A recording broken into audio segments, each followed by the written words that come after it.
Hello, and welcome to the Old Man Orange podcast. I'm Spencer Scott Holmes, bringing you another Old Man Orange Presents Via VHS episode. One of them from the rarities vault that we have from back in the day that just never got put out. So come join us for another fun-filled retro movie review. Let's jump on in. Welcome to another episode of the Via VHS Retro Movie Podcast. Tonight, we're going back to the decade that treats us so well. We're going back to the wild and wonderful 80s, and we're going back to a very specific time and place in the 80s. Just one of the most iconic, locations in any particular period of time in the American history. We're talking about Miami in the 80s, okay? Uh-huh. You got this Reagan era, you got your drug running going on, okay? You got, all kinds of crazy stuff happening down there. And it seems like, a third world, country when you look up the news stories, but really it was the sexiest place on planet Earth, Miami in the 1980s.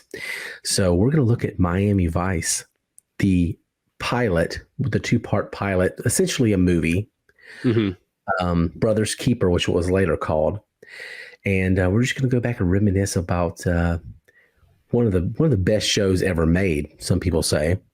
And to do that, I'm your host, Wesley, and I'm always joined by Spencer Scott Holmes and or Crockett and Tubbs tonight. Yeah, exactly. Yeah. Boy, it's one of those ones going back to Miami Vice, because this was one of the shows. It's like this show in Dukes of Hazzard were like, it sounds so weird, but like in high school, me and a buddy watched the living daylights out of both of these ones like that. And it's funny just even watching again, because it's been a while since I seen them. Like, well, now I see where so much of my filmmaking comes from. It's like straight out of these shows. Because that was the thing. If you'd watch stuff like this, you go like, I think I can attach a camera that way to a car or something like that. You know what I mean? But gosh, yeah, it's like one of those ones. I really do think Miami Vice is one of the strongest TV shows ever made. You watch it and you kind of go, gosh, they can't even make TV shows half as good as this nowadays. It's so good. Yeah, Miami Vice is special. It really, really is. And it kind of changed television. And it's funny you mentioned about Dukes of Hazzard. I sent you some randomly generated AI images the other day because I was on this account. And I just wrote in Dukes of Hazzard, Miami Vice crossover. And it gave us one of the sickest pictures. I was trying to create like an AI version of us, but in action scenes and stuff. And it didn't really work out like I wanted to, but it did give us that badass Miami Vice. Essentially, they set it in the Everglades. So you had it was like a Ferrari, but there was also like a Dodge Charger or something. Yeah, and then our guys had like big beards, which was like the best part. So it looked like a cool Southern rock band that just happened to have like that Miami Vice kind of slickness to it. Yeah, and every time I regenerated the photos, like added another layer to it, like, okay, let's do this, it turned into more of a Kenny Loggins, Michael McDonald 80s Miami sexual fantasy. That's kind of what it turned into more. That was actually, I didn't think about Caleb, but that's 100% what they started looking like as those characters went up. Yeah, it really did start looking like Kenny Loggins and Michael McDonald because they were bros, back in the day. But God, this is just like Miami Vice is so moody, so atmospheric, just so much angst, but so much style, such cool characters, such cool cars, banging fucking music every episode. We're bringing the hits, okay? Every episode is 80s excess, and the show has it. The show has it. Dude, that's the thing too, is that you think about like even just in this pilot episode, it's like all the songs they chose, they're all like literally like number one songs that are still hardcore remembered and things like that.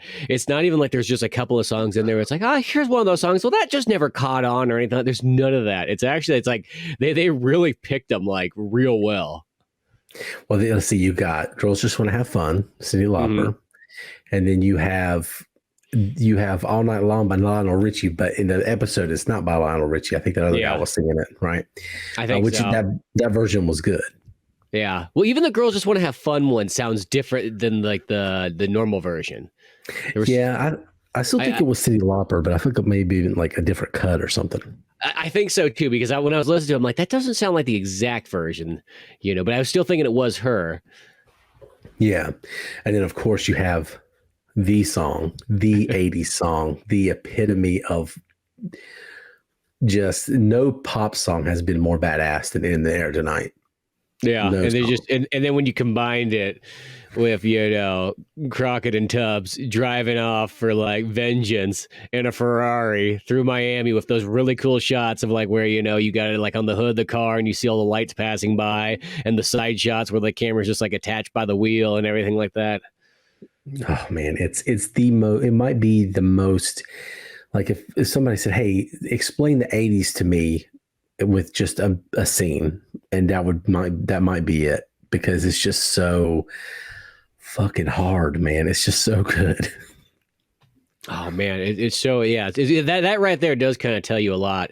Well, it's almost like that thing that's like this sort of a separate thing, but really kind of relates quite well. But it's why Vice City Grand Theft Auto is such a good game, is because that game gives you that Miami Vice mixed with Scarface and, of course, a couple other movies and so on too. But it's like if you ever just wanted to run around that actual world and pretty much live there, boom, that game transports you. I think that's why that game was like so magical. Is because not only did I just have an ultra obsession with the 80s throughout pretty much the 90s and 2000s and today, but like right when that came out, it was like all that stuff was like, man, I love Miami Vice, I love Scarface, and now you're giving me a game that I can pretty much go and do all that in.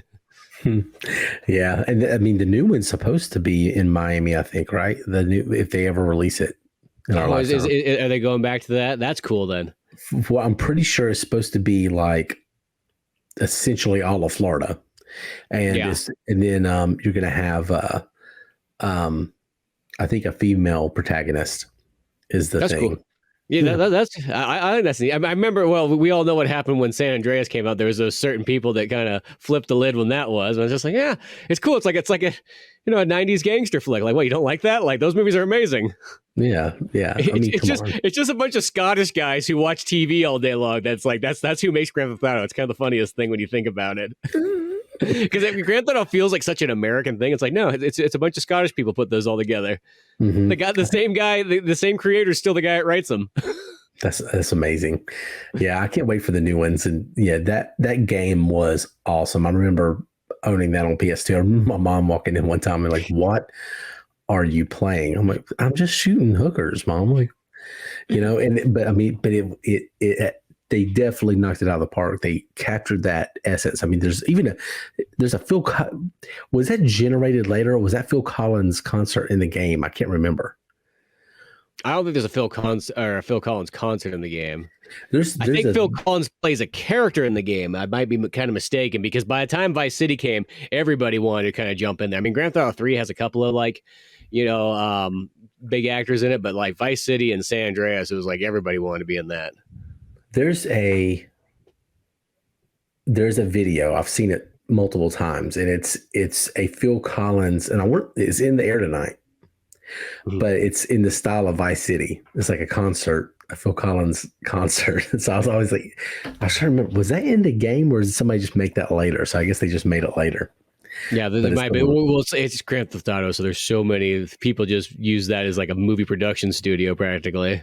Yeah, I don't have a current gaming console, but I'll if that one comes out, I will get one. Yeah. We're 2 steps away that you could pretty much probably stream almost all that kind of stuff without having to worry about getting the console. That's true. Yeah, it's not that far away. But and we streamed this one. How did you watch this? I had the DVD. Oh, okay. I didn't. I watched it on Tubi, and it did have commercials, but I'm like, it just adds to it, Yeah. Ironically, I tried to watch a part of it on Tubi while I was like kind of waiting in the car at one point. I'm like, I'll just catch up on like an extra 20 minutes of it. It was just trying. I'm like, Jesus, there's like 3 minutes of commercials I got to wait through here. I don't know if I can handle this anymore. I'll just wait till I get back home. Yeah. Yeah. Hey, I hate to break it to you. Commercials are going to come back here soon. They really are. It's like one of those ones like that. They're forcing. I think it's just that thing they realize. It's like $10 a month or whatever, $15 a month that people pay for streaming is not the same ad revenue as commercials. That's what I've been saying. It's not. It's They're going to do it. Like, I think what will end up happening is they'll bring commercials before and after whatever you're watching. I don't think we'll ever go back to commercial breaks and stuff unless it's like really long.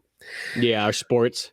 Yeah, well, sports. Yeah, but I mean, I think, I think you'll start getting stuff if you're streaming, like let's say Stranger Things or something, or Miami Vice or whatever it is. You'll start getting commercials at the end of every episode before the next one starts. I think is what you're going to start seeing here soon. I'm fine with it. Sometimes the way that Amazon sort of does it, but they're mostly just commercials for themselves. Yeah. No, you're going to start seeing like Procter and Gamble come back and. Well, because I think what it is, that's why they keep trying to offer off those like here's like the $3 or the $5 package, but you get commercials but they're just trying to get people to get that version instead of paying like the extra $10 to get rid of the commercials. But that extra $10, that can't be the same thing. Yeah, I'll keep it on YouTube Premium, but the rest of them, I don't want commercials. Yeah. Well, I'm at the point now. I don't know if I can handle commercials anymore, like on a normal basis. I could take '80s commercials if I was watching Miami Vice, the way it was intended. I could take all those commercials, but I don't want any modern commercials in the way of my programming. No. Let's go ahead and talk about Miami Vice. I guess we should jump into the rewind review. Yes. I guess if we're talking TV, it should be the rerun review. Yeah, because that's totally what it is. It's like a rerun. It's like watching it on USA when they get the syndication going. There you go.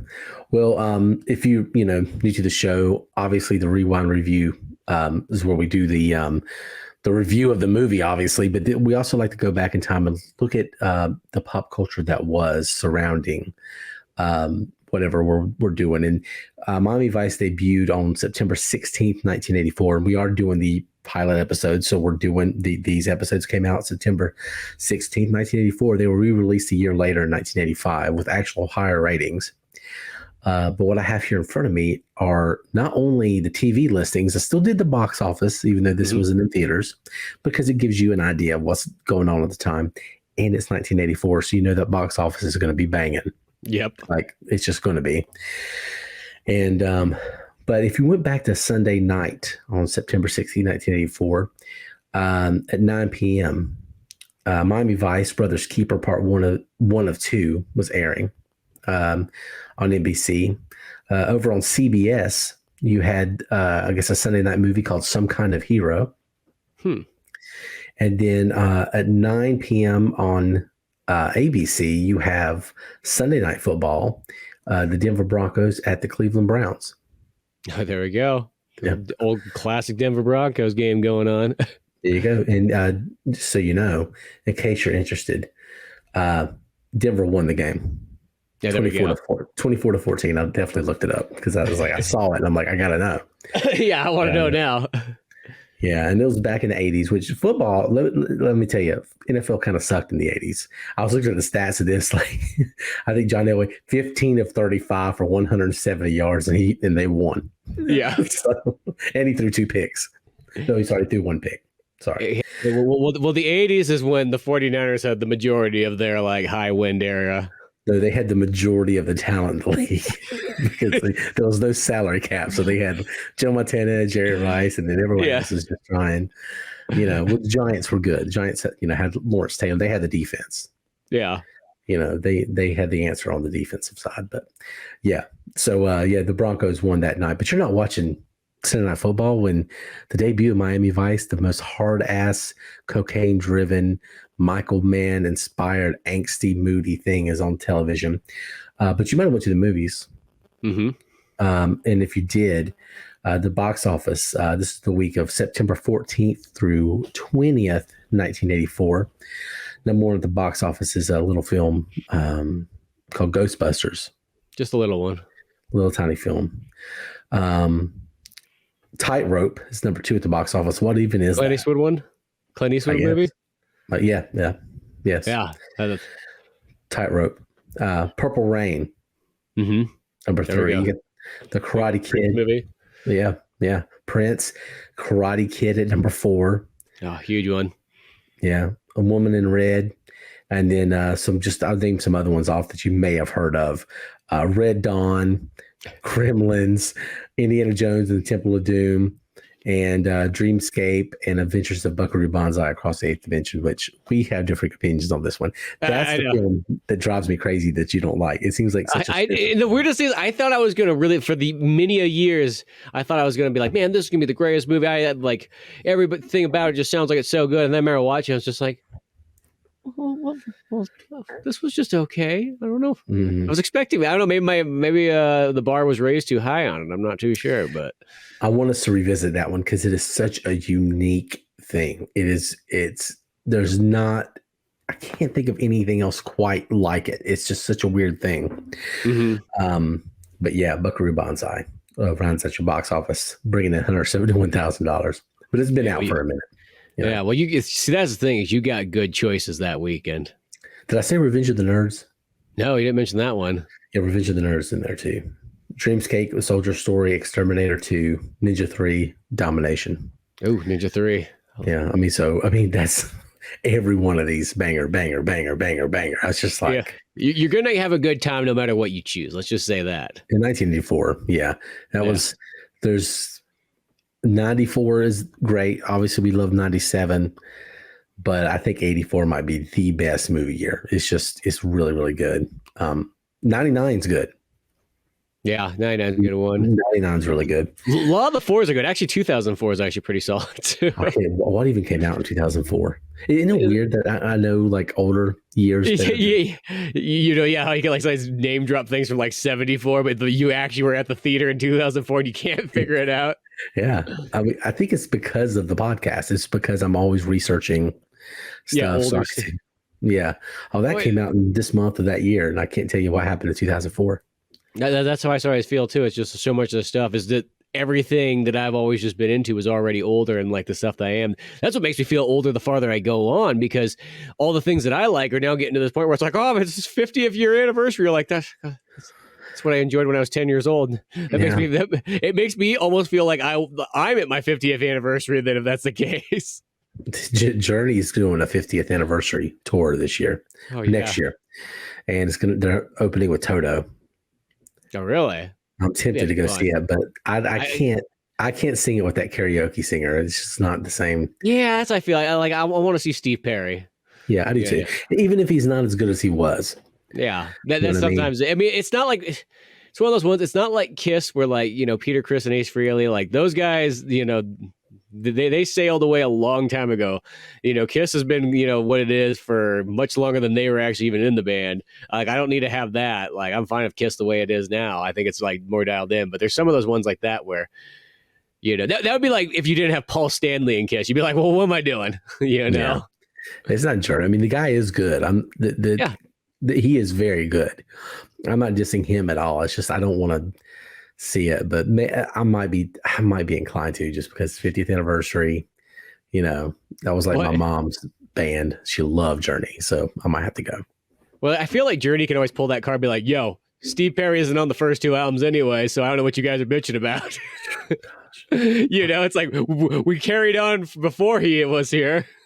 Yeah, well. That band is Steve Perry though. When he gets there, I mean, not that Neil Sean's great. Yeah. I mean, they're all good, but goddamn, Journey's so good. But Miami Vice, September 16th, 1984, changed television history. I read a little excerpt. Somebody said it felt like the first new thing to come along. The first time TV had really changed since its inception. It's like everything else had kind of been going into the same formula to some extent. I mean, I don't totally agree with that. You had some stuff kind of be revolutionary and, change the game a little bit, but this felt more cinematic than anything else. I mean, you compare it to like a Dragnet or something like that. And this one has your TV formula. It's set up for television. It has a TV style narrative. But it just has a cinematic feel. And now that's the thing. I mean, now, all of them do, like Narcos, anything like that. That's the closest thing I can think of that's kind of new.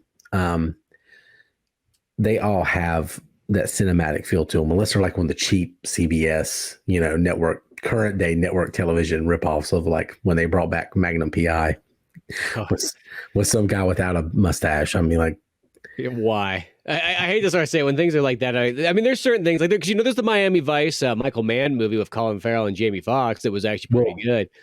It was good, but it still had Michael Mann though. Yeah, that was the thing. Yeah, it still was like it still was able to capture all like the Miami Vice does, where like sometimes some of those other ones, like remember like when they made like the Lethal Weapon TV show? I never watched it, but it just seemed like such a what? That's not who we're here for. Just give us Lethal Weapon 5. That's what people want. Oh, God, and then the main actor got like all crazy, and they had to kick him off the show. And I think it just ended at that point. Have they tried to reboot this show? I don't think so. I was thinking about that. I'm like because was there a Miami Vice, like another show, like around that same time that Lethal Weapon and like the Magnum PI? And I don't think there was. And like the Hawaii 5, because Hawaii 5-0 did so good that I think that they thought they could get more of that stuff.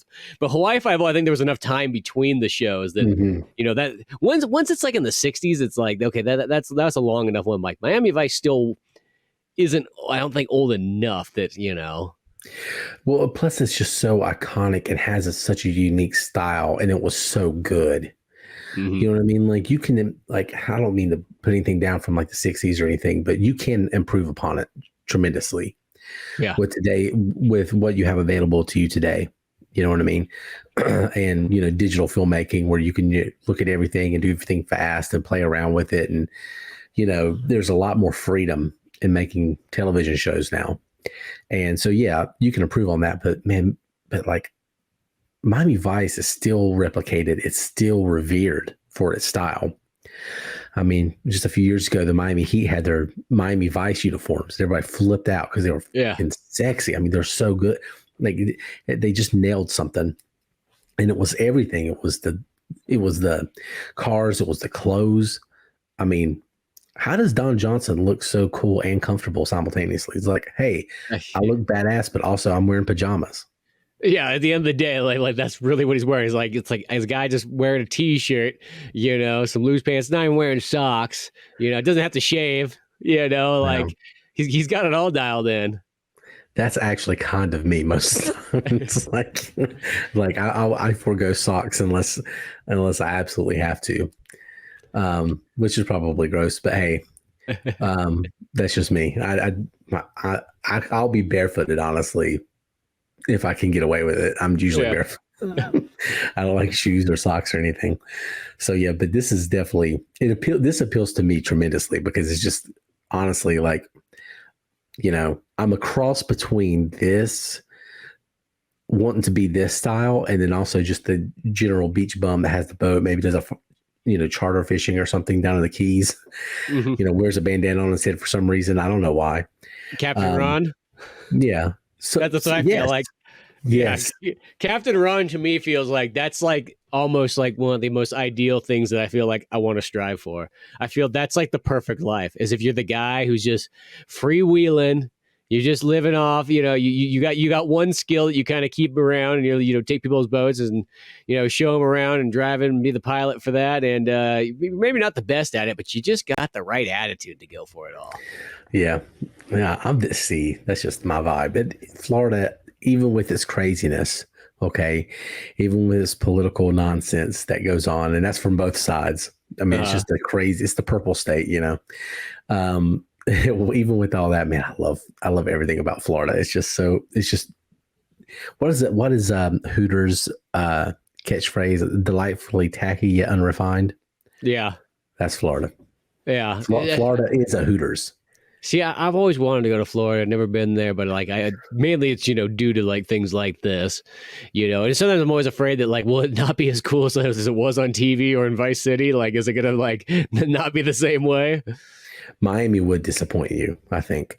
Yeah, well, if it's like a lot of cities nowadays, they just don't have that mystique and that vibe that used to be. I think it sounds weird, but the internet sort of killed cities in a weird way. It made it not nearly as they don't have as much importance or relevance or something like that. It's like San Francisco. San Francisco is like a definite like shadow of its former self. You know, it just doesn't carry like what it in the '90s and back. You know, that was a real cool place, and there was so much unique stuff about it. And now it's just like it's lost a lot of that character. You know, I even worry about that with Vegas, that Vegas probably doesn't have, every year it just gets farther and farther and away from what really made it. Well, they have that Sphere now. Yeah. And everybody's going crazy. Did you see any of that? I don't think so. Holy fuck. It's crazy. We'll talk about that later. But Las Vegas Sphere, Google it. U2 did a concert in there. I don't even like U2. But it's the wildest thing I've ever seen. That Sphere is amazing.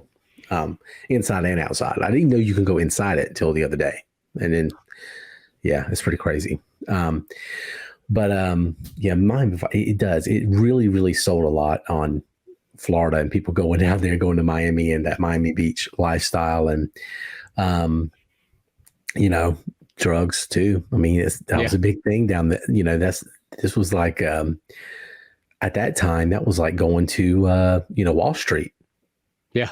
From a financial standpoint, it was literally like, I mean, you could make a lot of money. It's a gold rush, essentially. Yeah, that's really, it is like in the 80s, that is such like the gold rush era. You got all the kind of like, Cubans and Puerto Ricans and all that stuff down there. So you got this cool cultural mix of everybody, and just shipments of all kinds of illegal stuff. Everybody's dressing cool. There's just so much interesting things going on in this one locale. It's kind of like, it's like California, but especially back then, it's California with like the less taxes and cheaper, like, sections and so on like that. So you can almost kind of have, because that was like what it was, is like that Miami area really took over a lot of like what, like Santa Monica and all that stuff kind of used to offer. Well, I mean, see, the thing is, it was the perfect time. It was the perfect thing at the perfect time because I almost feels like I'm glorifying the drug stuff, but the reason it worked is because we're in the Reagan era. It's just unbridled capitalism, so everybody's making a ton of money. And then it was just, look, we all know now that we were kind of helping out the industry a little bit. Like we would pretend like we were drawing a hard line and like, keep this stuff out of here. But really, there's too much money to be made. There was definitely a give and take. There was an industry created trying to stop it. And there was an industry created not stopping it. So it was, a full circle kind of thing. And so that was the place to be back then, I guess, if you're an entrepreneur. Yeah, it really is, because it's that kind of thing that you could start probably so many other different types of businesses around there and probably make even more money than the guy selling the drugs and everything like that if you think about it. Yes. Oh, God. Yeah. It's just like the gold rush in the 1800s. You're better off being the guy selling things to the gold miners than the guy going out and trying to get gold. That's fair. And you're not getting shot at. Yeah, exactly. Or getting stabbed on your claim. Yeah, exactly. In the middle of the night. September 16, 1984 is episode 1 and 2. Directed by Thomas Carter, who did a lot of other cool stuff, done a lot of TV stuff, did Coach Carter, obviously. Oh, yeah. Starring, obviously, Don Johnson. And then you have as James Sonny Crockett, which we'll talk about his football thing in just a moment because there's a funny aspect to that to me. And then you have Philip Michael Thomas as Tubbs, as Detective Ricardo Tubbs.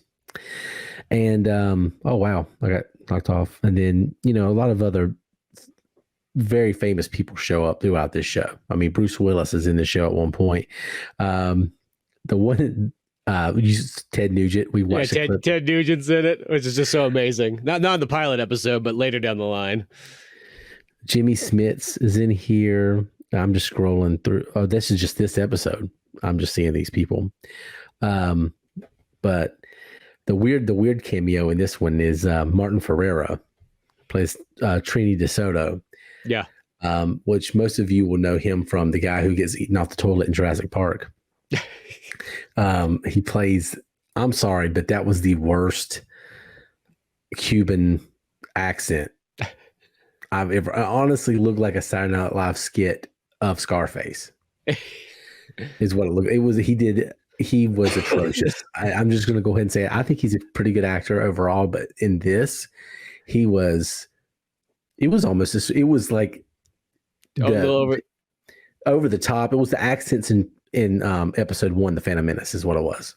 Well, he did say, his character said that, he's been up on pretty much cocaine without mentioning cocaine for the last 4 nights. So, I think that has something to do with it. Yeah, I mean, yeah, definitely. He nailed that part of it. But God, the accent was so just atrocious. And he dropped it at like 3 times at least. Yeah, well, I think it's just it's too much to keep up with. There's no way. That's like the weird thing too, because even Tubbs has this accent. He's got this Jamaican accent going on, which probably is gonna be kind of confusing if like this is the first time you've ever watched this. Someone's like, wait a second, is that guy Jamaican or is he not? I only saw him just for a moment in the beginning, and now all of a sudden he's got a Jamaican accent. Like, I don't know who this character is yet. Like, you're trying to piece all this together. Like, what the hell's going on? It is kind of a weird opening to the show. It ends up being a really good opening, but it's a little disjointed, especially if you don't give the rest of the episode a chance to kind of catch everything up. It's just kind of like, what's going on? Who are these people? This is Miami Vice while we're starting in New York here. Yeah, it hard cuts into the episode too. There's not like an intro or anything like that. It's just like Tubbs sitting there in the car waiting, for these like criminal guys to kind of come out in, Brooklyn area. Got Rolling Stones playing. Mm-hmm. Yeah, started off right for me. Yeah. One of my favorite Stone songs too. It was "Miss You." Yeah, which is their take on disco, but I'll take Stone's disco any day. I'm fine with that.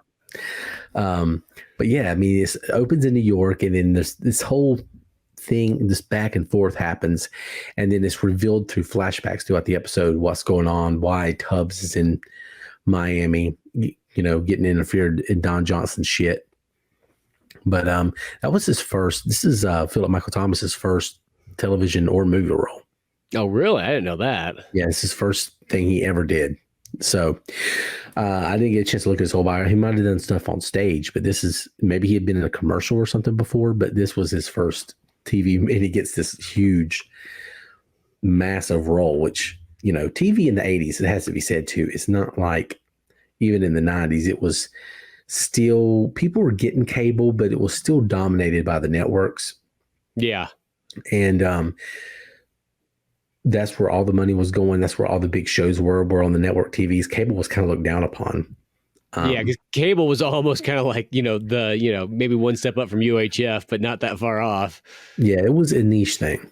And it wasn't, what it became like in the 2000s before everything is, just bullshit now. Yeah. Or even the 90s, by the time that is, I feel like in the 70s and the 80s, if you had cable, you just got it because you got all the cool eclectic programming though. Like I felt like that's what kind of added up. And there was more movie channels, of course, HBO being the big thing to have if you have cable. Mm-hmm. And then MTV when it was showing music. Yes. Yeah, because MTV, you wouldn't have got that without cable and so on like that. Because as growing up, I only had the antenna and the networks there, so I didn't have that initially until I got satellite. So I never. It took me a moment to get to like a cable experience world. Mm-hmm. Well, I mean, also ESPN had to be massive because it was like, your local news, it would probably show like clips from big games, but that whole thing where you could watch all the clips from all the Sunday afternoon NFL games and keep up with it. And then same with basketball. It definitely helped basketball. Yeah. So your cable was massive and it became a big thing, but at this time it was the networks dominating everything. And so you had a big show on a network TV, then it's bigger than doing movies in some way. I mean, think about Tom Selleck having to decide between doing Indiana Jones and Magnum PI. He's like, I'm contractually obligated. But back in the day, you would, in the 90s, you would break that contract or find some way around it to do a movie. Yeah. But back then, I mean, look all the shit Michael J. Fox had to do just to do Back to the Future. Like he had to do both because Family Ties was massive.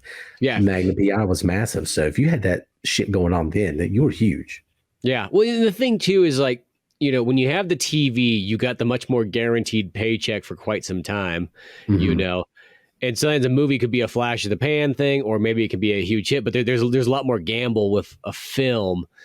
Granted, I think in the longest run, movies are where you get more legacy though. Because I hate to sort of say it, but it's like, for example, like Michael J. Fox and Family Ties. Family Ties was a big show. I remember watching a lot when I was a kid.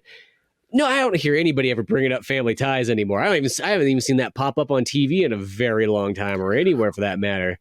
So it's kind of Back to the Future is what keeps Michael J. Fox alive, not Family Ties. 100%. And unless you had a sitcom, which is rewatchable all the time, like people will keep The Office and Friends and Frasier running on a loop. Yeah. And so people are constantly reliving those, but you're not always going back. You might revisit Miami Vice once. Like I watched this in the 80s. Let me go back and revisit this whole series. And you go through all the episodes and you'll probably never do that again. Yeah. You know what I mean? But sitcoms you would. And I think that's the thing with movies, the reason it's more iconic, because Back to the Future is an hour and however many minutes. Yeah. Pop it in, watch it. You can watch that same thing over and over again. I've seen all three of those 100 times. I'll probably see Brothers Keeper maybe one more time. You know what I mean? Yeah. So it's like Miami Vice. It's like I watched the living daylights out of it. Like, and whenever the DVDs came out, which I guess would have been like 2003 or something like that. Like when the season sets started coming, that was when I really started getting into Miami Vice.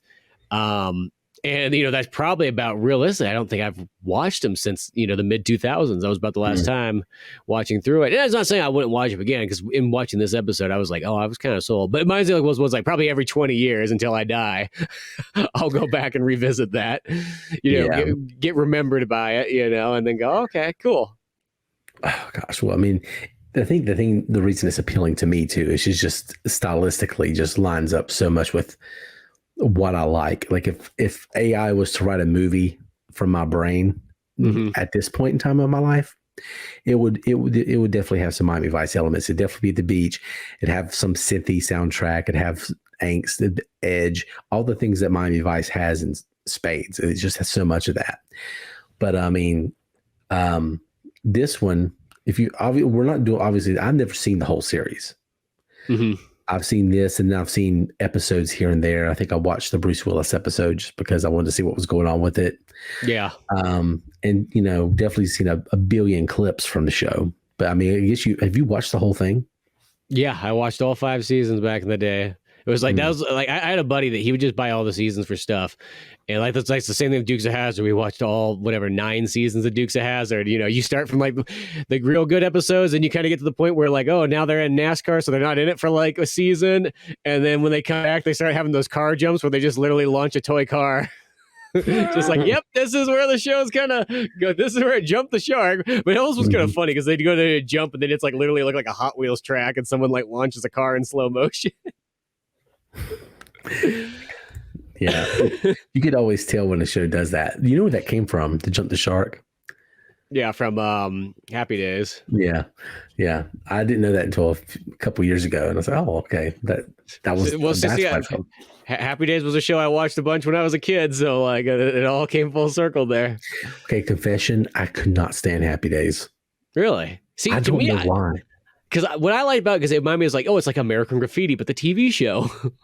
I liked it better than American Graffiti, believe it or not.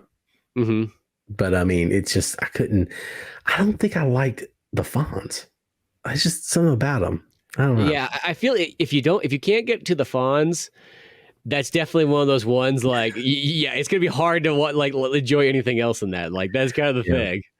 Don Johnson's the Fonz in this. Oh, John Johnson's just, he's just one of those ones like he just like stems so much coolness in it, and just how like just the look he's got. He really, I think I was watching, like, he's got that same look that like Vince Neil has. It sounds weird, but like those guys actually kind of look sort of similar, like in their face and so on, especially back in the day. Yeah, I can see that. You just include the makeup and everything, you put them next to each other, and it's like they actually kind of do have a kind of a similar vibe going. And just once again, we go back to like Don Johnson in the Miami Vice. He's living on this boat, which is already just a badass way it is. He's got a pet alligator in there named Elvis. Just to really top things off. You know what I mean? I mean, he gets a cool wardrobe. He's driving a Ferrari. None of this really makes sense because he's a cop. So it's like, where is this money coming from? It doesn't matter. The 80s. It's the 80s. I thought it was funny. Like, he's all on everybody else's case where they're getting this dirty money from. I'm like, bro, you live on a boat. You got this, like, where's your money coming from? Yeah. Yeah. You got an alligator that's hopped up on LSD. Yeah. Bro. Yeah. He's taking some dirty money somewhere. But man, Don Johnson, man. Goodness gracious. So much booty in the 80s. I know he did. He just had to be slaying it. As I said, he had to been the Vince Neil like of the TV, like yeah, 100%. Well, it's just like it's not fair to have all of it. You know what I mean? Like, he's a good looking dude. Okay, that's fine. But then you're gonna have the cool car too, and you're gonna have the coolest clothes, and you're gonna leave some for and the rest you got a great accent and everything like that. Like, he's like the full package. That's always the thing. It's kind of weird because it's like Don Johnson's so cool, and even like in like his like really older stuff. Like there's that one movie like A Boy and His Dog, amazing film that he did in the 70s. But it's kind of funny because it's like he's that kind of guy that sort of faded out after Miami Vice, and you didn't really see him until he sort of got revived by like directors like Tarantino and so on like that, who are like, dude, this guy's amazing. We got to bring him back more often. Yeah. We had that Nash Bridges show for a minute. Oh, I guess I forgot about that. What's funny about that show is everybody forgets about that, but I watched the shit out of that show. My mom wasn't a TV person. She didn't watch she did watch some soap operas, which there's a whole funny thing. I'll have to do that another time. There's this whole soap opera arc that I actually want to review on the show because it's so ridiculous. But it wasn't like, because they always said that when Miami Vice switched its time slot, which I think was on the 3rd season, it was going up against Dallas, and that's almost what was like the beginning of the end of the show. Like that was starting to kill it because there's like, no, you can't challenge Dallas now. No, Miami versus Dallas. That's a good Super Bowl, but not a good, not a good combination. No, it was. She watched those like daytime soap operas in the 90s, and there was a character named Reva that did. I mean, she had amnesia, went to an Amish village. She got cloned at one point. Well, it was hilarious. My siblings and I documented all of it one time, and it was hilarious. But I can't remember where I was going with that. But she watched Nash Bridges. She did watch that. That was like the one primetime thing I can remember her like actually like, let's watch that, and we watched it together. And it was, I remember, I mean, it has Cheech in it. Oh, that's right. Yeah. So yeah, they're in there together, and it was a good show. I think it was, I want to say it was set in San Francisco. That's one of those shows I can picture seeing clips of it back in the day, but I can't tell you a whole lot about it. You want to talk about something that's been forgotten? It's kind of on the same lines as Briscoe County Jr. Yeah. Well, that's the thing about TV shows. It's like, especially older ones like that, if you didn't catch it like when it kind of was, I mean, granted, there's only that small period of time that DVDs or you had TV sets on DVD or season sets. But beyond that, that's like so many of those shows, like once they were done, and that was the thing. They're not like movies that are easier to come across. They don't generally get syndication unless you're a popular show. So much stuff in television really does get lost. Mm-hmm. Yeah, Nash Bridges, I think it was on CBS. It was in San Francisco. I looked it up. Cheech Marin's in it, and actually had more episodes than this, I think. Really? There's 5 seasons of Miami Vice. There was 122 episodes of Nash Bridges. Okay, so that's about exactly the same probably then. Yeah, I want to say there's actually 144 of Miami Vice, I think. But yeah, he had that thing for a while, and it just went away. It definitely didn't have the staying power of Miami Vice, Nash Bridges. No. Well, this is where I think what also gave Miami Vice such an edge is it gave you your 80s cop movies like Lethal Weapon and even Die Hard later on and so on like that. But it gave you that kind of thing literally on the TV screen. So you almost could have those kind of movies every week. Every week, yeah. Yeah. I mean, it was such good. Like, yeah, I mean, there was not much that could compare to it. It was not much in its league. Yeah, and, it was.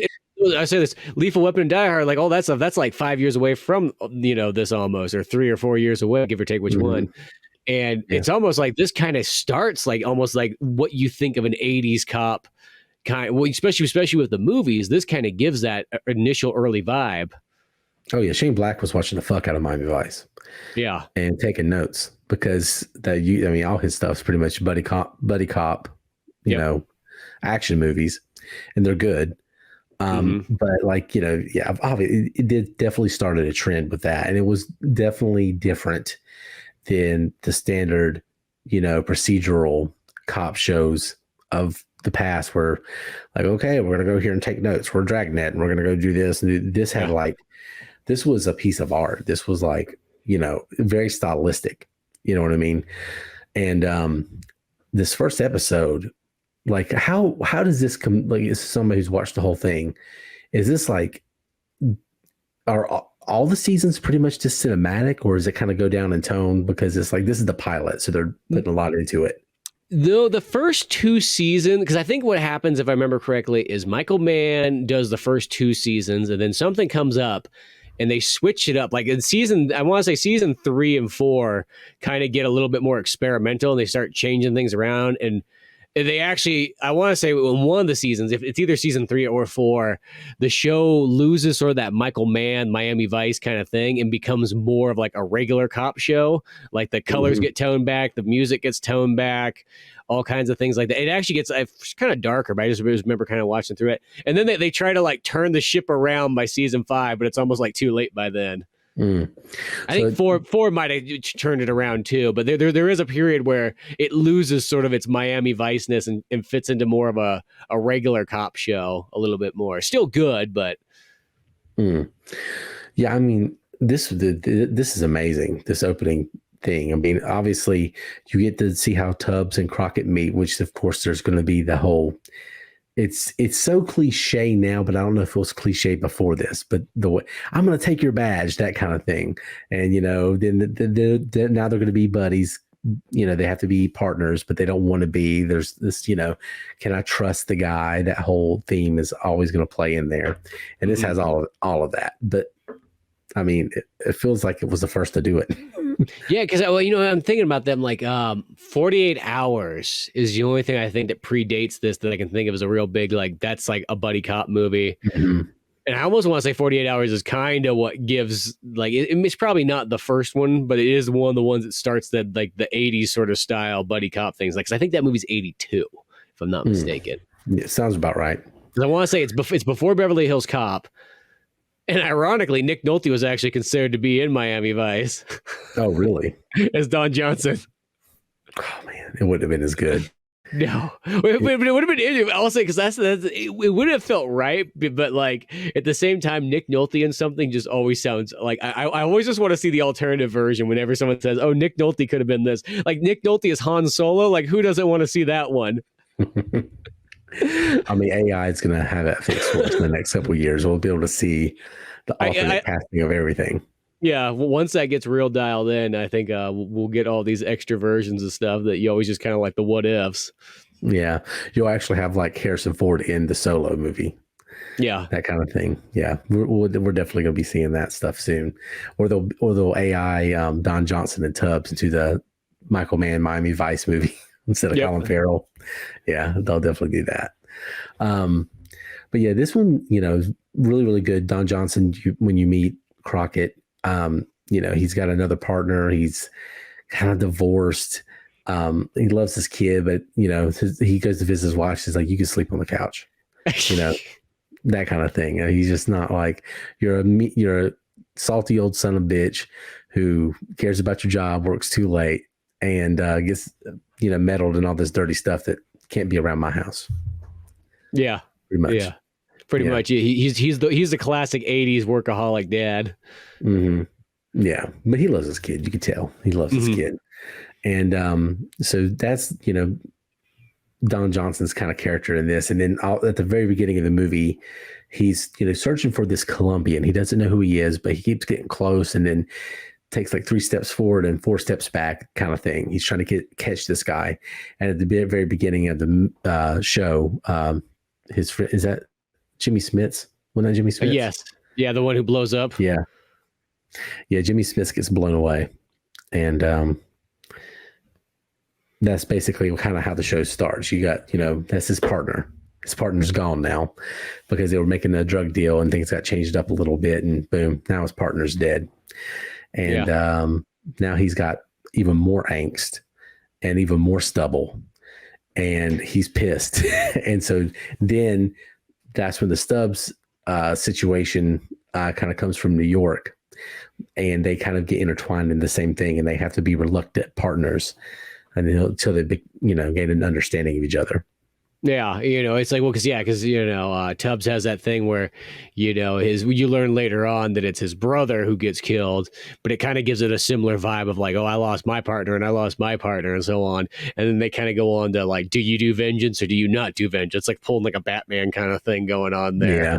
Even to the point, like at the very end when they capture the guy who killed it, like, Tubbs' brother and one, he's holding the shotgun on him.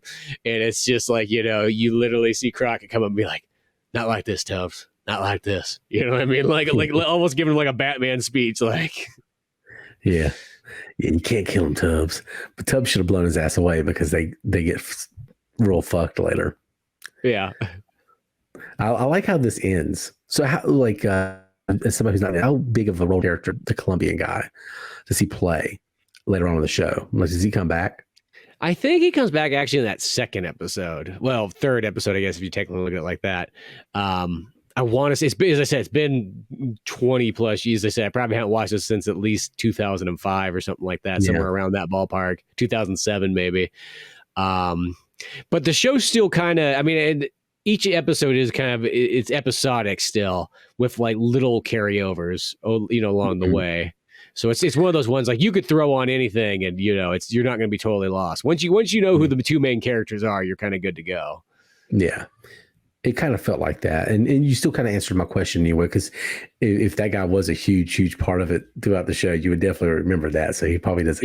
He's not like a Moriarty or anybody like that. He definitely, I want to say it's the third episode. I think he kind of does. And then it starts going into different things or something like that. But I could be wrong. I should just kind of go through, and it does make me kind of want to watch some more of it just because it is that good. It makes me want to watch that Ted Nugent one again too. They're like, oh yeah, I forgot Ted Nugent. Steve Buscemi, which I couldn't remember his name as we were talking before the podcast. His name completely escaped me for like 30 minutes. It was driving me nuts. But yeah, Steve Buscemi's in here. There's so many. I think Julie Roberts shows up in an episode. Yeah, I know with Willie Nelson, I was looking down here, and Gene Simmons, I was kind of flipping through some of the list. Oh, there was some. They were having some parties. They were having some set parties on this show for sure. Yeah, well, you could tell because it's like in that time period where especially like someone like Gene Simmons was kind of doing more acting type stuff, and this was the hip place to be, Oh yeah, absolutely. I mean, this was the show everybody wanted to be on. This is the set. This is kind of what replaced the Burt Reynolds vibe, probably. Because you go from that kind of, as we said before in those episodes, that Southern homespun kind of feel. And then now we're cocaine, we're sand, we're sun, we're suntan lotion, that kind of thing. That's a different vibe for sure. Yeah, well, because it's that thing as you think about like the Burt Reynolds kind of movies have a lot of times the wacky police officers. It's the same thing with Dukes of Hazzard, because Dukes of Hazzard's because by the time Miami Vice starts, I almost want to say it's about the time that Dukes of Hazzard just about gets close to its end. Because if it's 9 seasons, I think that show started in 76. I could be kind of wrong, but it's probably starts to fade out by about this point. Because I know that the one where they go like NASCAR and they're like, and Bo and Luke Duke are like out of the season for like one like whole year. That's like in the early 80s. Oh, is that really 79? Gosh, I thought that started earlier than that. Well, you know how they would do seasons back then. It wasn't the same as today. No, yeah. Like a year had a season. It was 1 year could have two seasons. Essentially, you had the break during the summer and then you back for season 2. So they would just keep these people working nonstop. I mean, that was your job. I mean, it wasn't like these miniseries like, okay, well, we have, this little run of Taboo with Tom Hardy. And then maybe you'll get more episodes. Maybe you won't, No, yeah. Old school seasons where you were selling program time so you could sell ad space. And you're going to draw that shit out. That was the thing, is like, how can we keep people engaged and keep them on? Or nowadays, it's, even though it's ironically now, it's like, I feel like you can get 10 episodes of something and like it's so drawn out, and you're like, dude, why are these episodes like an hour and 20 minutes long each and nothing's happened in them? When you could go back and watch a show like this where it's like they're 24 episodes, 45 minutes each, and you're like, way more stuff happens in this, and like, especially even in 24 episodes, there's actually more content in that than there is even in like 6 of those other episodes on a Netflix show or something. Yeah, well, I think it depends on does it come from television or is it straight streaming? Because I've noticed the stuff that's made just, hey, this is going to be streamed. Yeah, like doesn't do that as much. Like there's less filler. There's still some of it, but it's not as bad. But if you're watching like a Walking Dead that's been on TV and then you watch it on like Netflix or something, Walking Dead had so much needless bullshit. Yeah, well, it was terrible. That's what just kills TV shows for me nowadays, is just that filler, and the useless like other characters that have nothing to do with the show, but for some reason they feel like they gotta tie them all in somehow. As I said, that's why especially it's like when we're watching like Indiana Jones, even though I know that young Indy plays out more like a movie more than a TV show, but like you just watch that kind of stuff, you're like, God, these things are just so much more dialed in, like story wise, and just like they flow better. They don't have that. They don't just, like some shows people talk about, like, oh, like, wasn't that episode great? I'm like, there was 10 minutes in that show that was great, but the other 55 minutes, nothing happened. Like, were you not watching the same show as I was? It's all built up to that reveal that you should turn on back on next week. And I think that's what I sometimes kind of think of, like, I kind of hate to sort of say it, but like regular folks that aren't like in know of movie making and all that kind of stuff. I think that's the thing, is they remember that 10 minutes of that was really good and they forget the other 50 minutes. I think that's sort of what happens. It's like a weird psychological thing, and for me, I remember the 50 minutes and I almost start to forget the 10 minutes because that 50 minutes sticks in my mind so bad. Mm-hmm. Yeah. It was definitely more dialed in the 80s, but it was such a different business model. Yeah. And Miami Vice I bet they made so much money off the show. It's not just with the advertisements on the show, but just, tie-ins. Because if you're like an upscale brand of any type, you're going to want your shit on Miami Vice. You're going to want Don Johnson to wear your whatever. You're going to want him to drive your car. You're going to want something to happen. Well, I was gonna say, before we were getting started with the episode, I was reading some of the stuff and some of the tie-ins. I think like Macy's or somebody else, they had a section for a while that was like the Miami Vice section of men's clothing. You could go in and get. Yeah, Ray-Bans had the special ones. You could get the Don Johnson ones. They made the razor that was literally made to have like the Don Johnson stubble. They were literally, they had a special. I remember seeing this back in the day on that show, like I Love the 80s. But there was like, I think it was called like the Miami. It literally had a name that tied in almost to Miami Vice. I'm trying to blank what the heck it was. It's something that rhymed with my Vice. It was a Miami for the shave. I'm trying to blank on what it was. I thought of it. Well, whatever. But they had that, so they just had all these kind of tie-in gimmicks. This reminds me of like one of those ones, like they probably didn't have it as much, but boy, if this was like a 90s show, I bet you would have had some awesome like fast food tie-ins. Get your Miami Vice cups. Oh man, that would have been dope. I just love the color scheme too, and I would have been.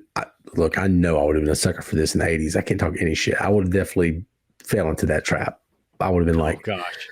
Yeah, I want to wear this stuff. I want to look this cool. I want to have, just the color scheme especially is perfect. That's the colors I like.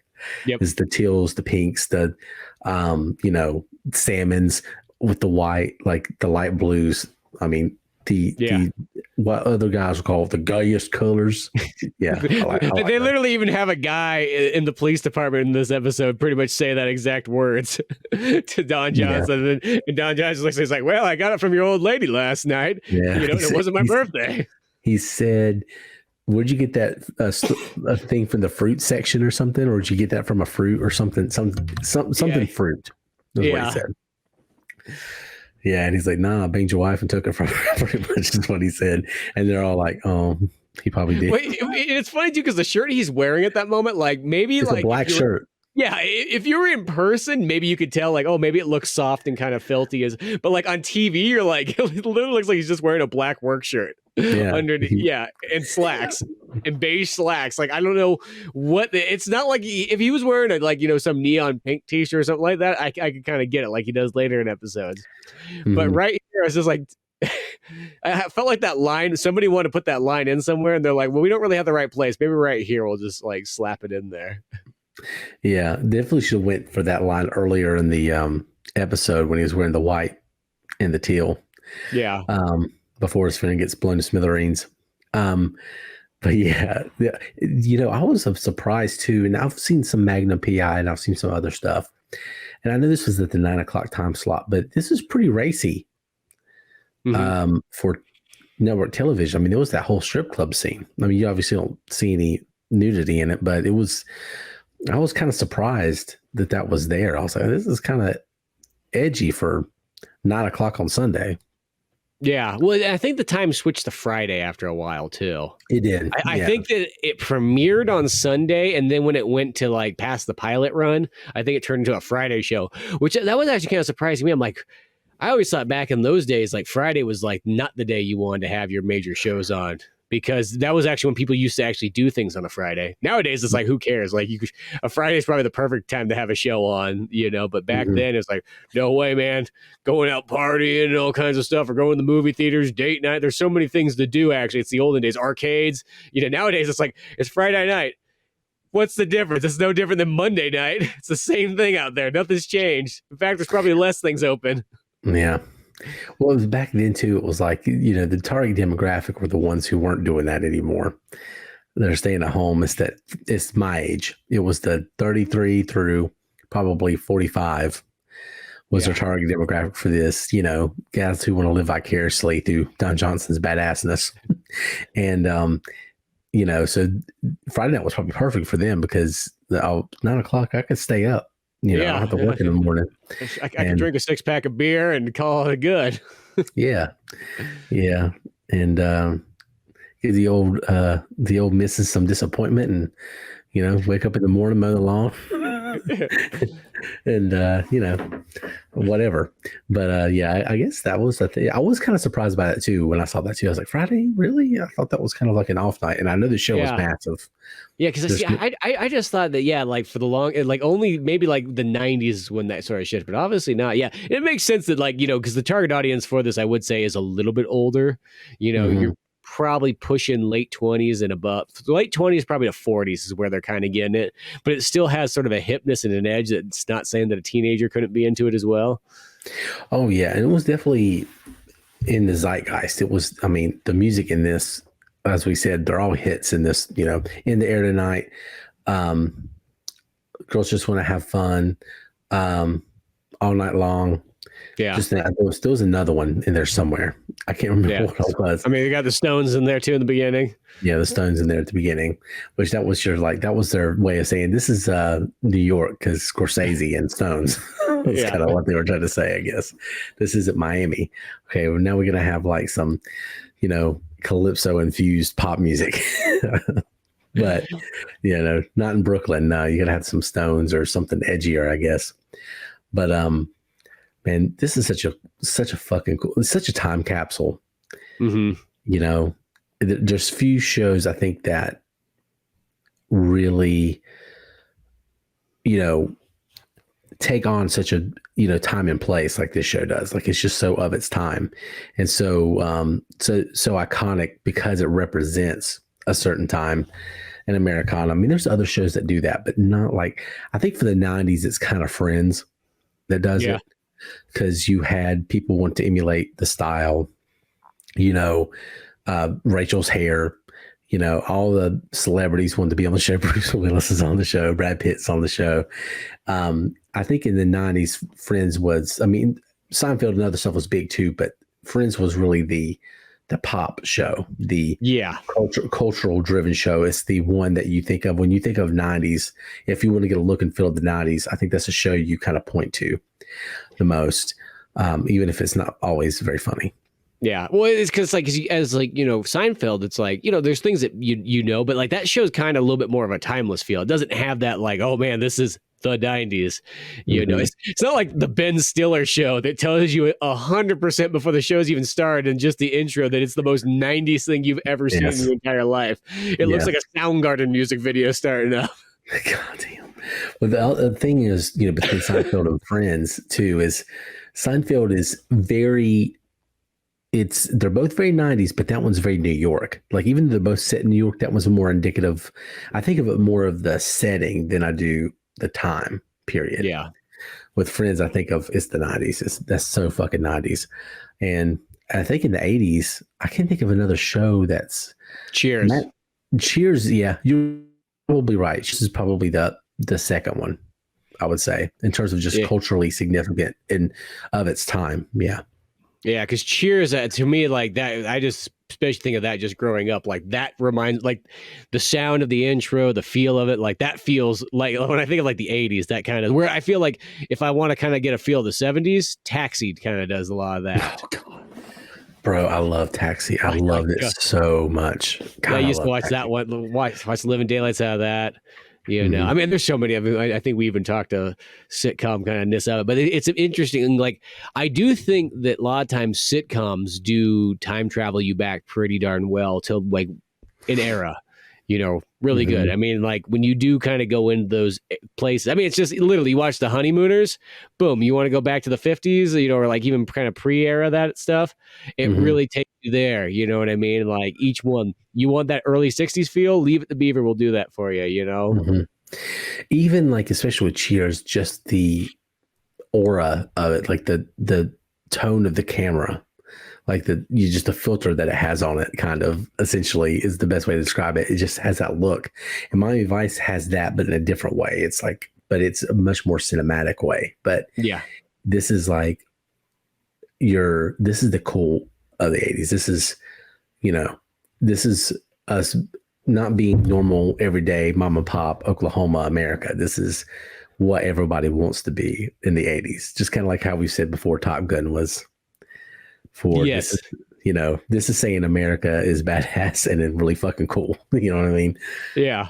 Gosh, you were just mentioning Top Gun. I'm like, that actually, like Top Gun, because they both came out the same year, and they actually have a very similar feel to them. They do, because they have that same message in a different way, that this America's fucking cool. Yeah, that's what we are. I think they come out. I think Top Gun's 86 though. Oh no, maybe you're right. 80s. I was you're right. Now that you say that, but it's still though. I mean, they're not very far apart. They have the same kind of like, this is the cool part of America. You know what I mean? Yeah.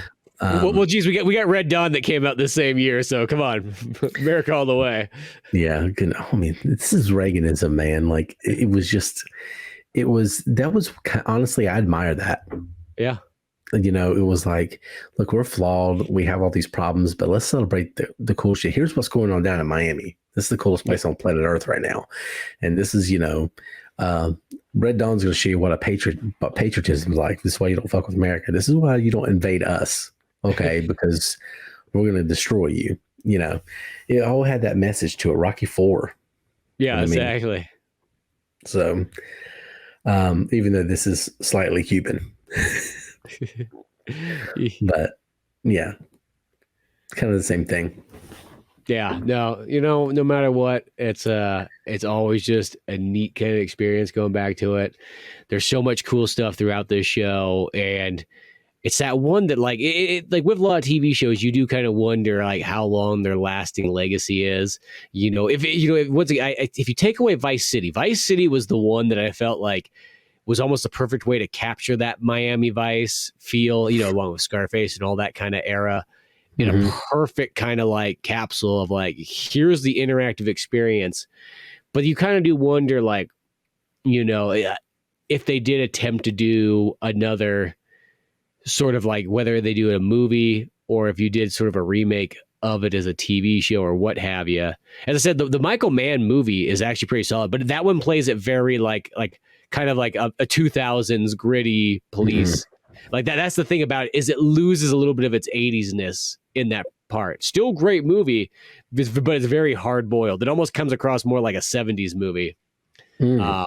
in a weird way that like that one sort of made, where it would be kind of interesting to see one where it gave it that 80s feel, but without trying to do tongue in cheek. Cause that's always the danger zone, is it sometimes when people try to go for retro feels is they either go too hard into it and it doesn't seem realistic anymore. Like realistic as in like the era, or they try to do it tongue-in-cheek goofy, which that kind of happened to a lot of stuff too. I mean, even things like the Starsky and Hutch movie, kind of in a similar time zone there, even though I like that one, but Starsky and Hutch is actually a serious show, but they made the movie like a comedy. That's what they would do if they remade this now. First of all, they're going to take all the edge out of it. Anything controversial, you know what I mean? Any, thing that made them feel like real human beings instead of like this, NPC kind of like stale, pasty, kind of like whatever. They're going to take all the edge out of it, all the coolness. And I'm not saying it's cool to say some of the things that they were saying in the show. I'm not talking about that stuff. I'm just talking about, people being real people. They would take that out. And then they're going to not gender swap, but they're going to racial swap the characters. Crockett's now the black guy. Yeah. Tubbs is Tubbs is Asian. Yeah, maybe change that up like that. And then, they're going to change that up. And and then Disney will somehow own it. Yeah. I don't know how, but they'll find a way. And if Disney gets it, then it's just going to be very diluted. Very, very diluted. Oh, God. They even diluted Star Wars. Yeah. God damn. But Disney, they dilute their own stuff nowadays. Like, look at all the remakes of like the animated movies and like how cheap the quality looks. It doesn't even look made for TV quality anymore. It looks even less than that. It's just anything to make a buck. Well, they're not doing that anymore either. They're losing money hand over fist right now. Which that's good. I hate to sort of say it, but nobody likes a monopoly. Unless you're the guy winning Monopoly, I guess maybe that is fun. But then you realize that you lost all your friends in the process of the game, and then you wonder, was it really worth it in the long run? Mm-hmm. Go woke, you go broke. That's what they're saying. It's true. Like I kind of hope that we get back to another gritty era again, past the stupid 2010s. It was the softest era known to mankind. Well, we're leaning into some hardcore shit right now. We just ousted the Speaker of the House this week. We've literally never done that before. He's just like, I don't like this guy. Fuck him. Get him out. You guys gonna save him? No. Nope. Didn't think so. Yeah. So yeah, we're definitely leaning into some edgier times, whether we like it or not. We'll be chewing on that grit for sure, but. Miami Vice. Yes. 84 through 89. We watched the first two episodes, which is essentially a TV movie. Mm-hmm. Broken up by an amazing Jan Hammer theme song in the middle of it. In the beginning, which is just so cool. Jan Hammer, go listen to that stuff. There's probably a really good Miami Vice playlist on Spotify, I imagine, that has all the songs. I was literally thinking that looking through. I'm like, I gotta look up a Miami Vice Spotify playlist. I know I got the one for, of course, Vice City, so it's like, I bet you there's gonna be a nice one there. But that's the other thing too, is this theme song too. We didn't mention that at all, but dude, this is one of the best theme songs. Like, dude, it gets you pumped for every episode. Oh well, I remember there's been times I'll just go down the road and listen to Jan Hammer music because it's just so good. It's just. I like so many of these synthwave and outrun kind of artists try to replicate that sound, and a lot of them do some stuff even better, like the synthy stuff. There's a great guy on TikTok and Instagram, Sunglasses Kid, who makes these amazing. He'll create like a scenario like it's the 80s. The police chief just took your badge, but you're going to go solve the case anyway, and you're driving across a bridge at night thinking about whatever, and he'll create music to that scenario. That's cool. It's so good. Sunglasses Kid, shout out. And then people have started adding to it, so he'll do the thing, and then he's usually like piano and stuff, and then somebody will add a guitar riff, and then somebody will add saxophone, and it just becomes amazing.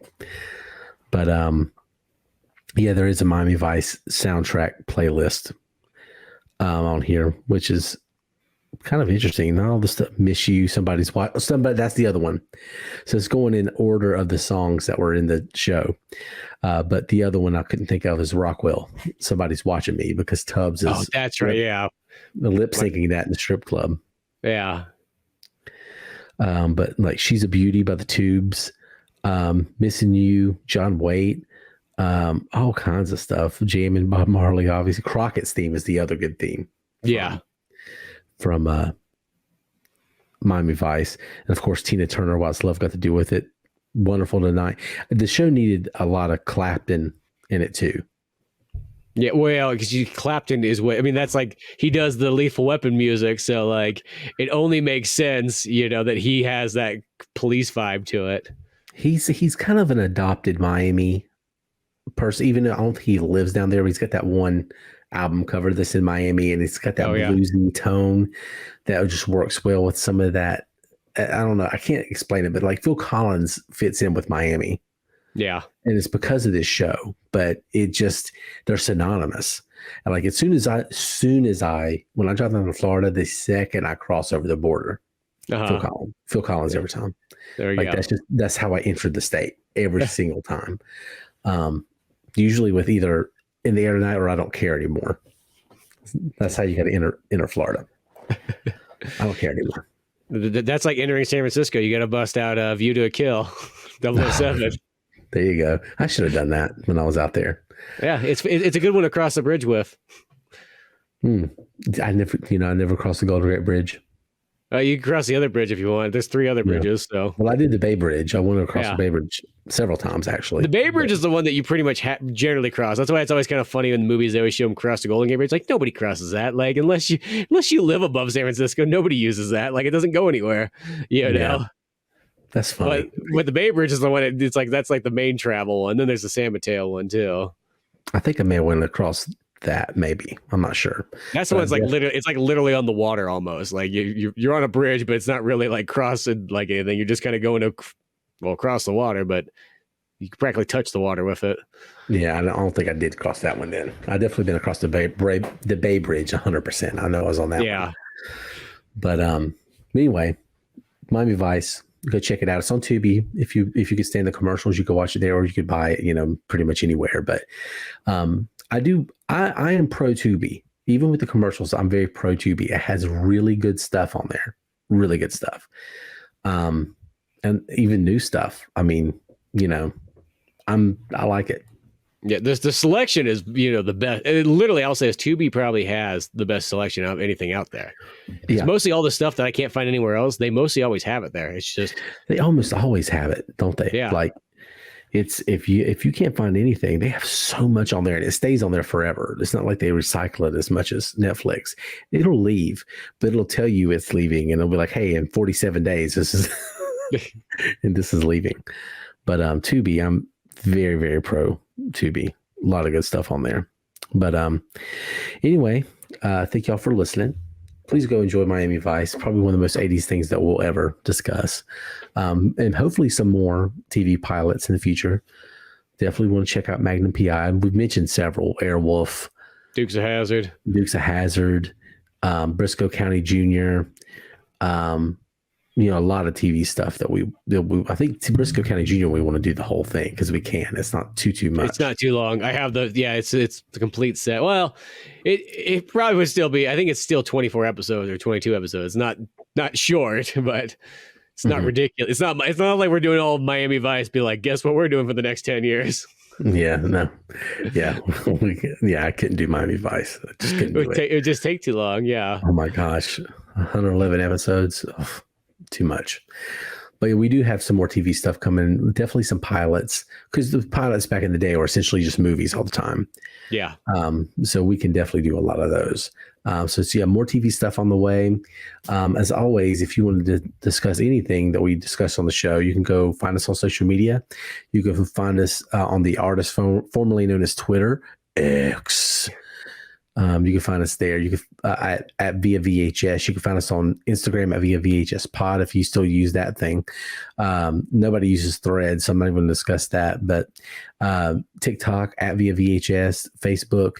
which I'm actually starting to work on Facebook a little bit because I've actually started to kind of make a little community on there. So you can find us on Facebook as well. So anyway, I almost forgot. Always, you can go to oldmanorange.com and find all the stuff Spencer does there. Pizza Boys comic.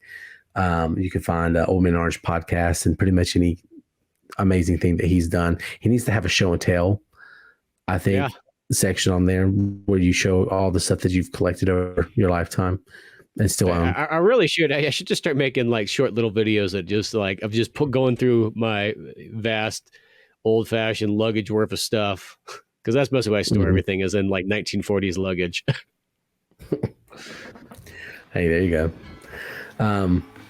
1940s luggage. That's also a good collector's item. But yeah. Anyway, I know. Yeah. But anyway, thank y'all for listening. Y'all have a good one. And Via VHS is out.